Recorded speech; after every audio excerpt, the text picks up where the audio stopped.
সালাম আলাইকুম। আসলে কি, ইসলামী আন্দোলন বাংলাদেশ 11 দলীয় জোট, যেটা জামাতের জোট, সেটার মধ্যে থাকছে না। এনসিপি, এবি পার্টি এবং যেই সংস্কারমুখী যে দলগুলো আছে তারা কিন্তু জামাতের সাথে আছে। কিন্তু ইসলামমুখী যে দলটা আছে সেটা হচ্ছে ইসলামী আহ, আন্দোলন বাংলাদেশ। আহ, এই দলটা জামাতের সাথে থাকছে না, তারা নিজস্ব একটা দল। তাদের পরিচিতি অনুযায়ী তারা বলছে যে 100-র উপরে তাদের সিট দরকার।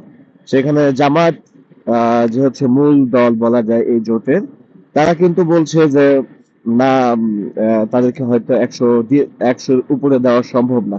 তো আজকে আবার দেখলাম যে জামাত অলরেডি পিডিএফ ফাইল বের করে দিয়েছে, যেখানে কে কোন জেলায়, কে কোন আসনে এবার নির্বাচনে প্রতিদ্বন্দ্বিতা করছে তার একটা লিস্ট পাওয়া গেছে।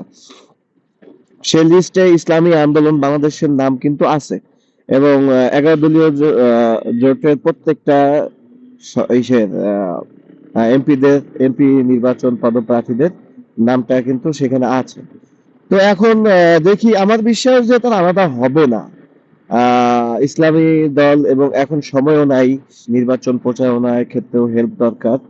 আমার মনে হয় জামাত তো কোনোভাবে চাচ্ছে না তারা আলাদা হোক। আর আমার ব্যক্তিগতভাবে মনে হয় যে তারা আলাদা হবে না ইনশাল্লাহ।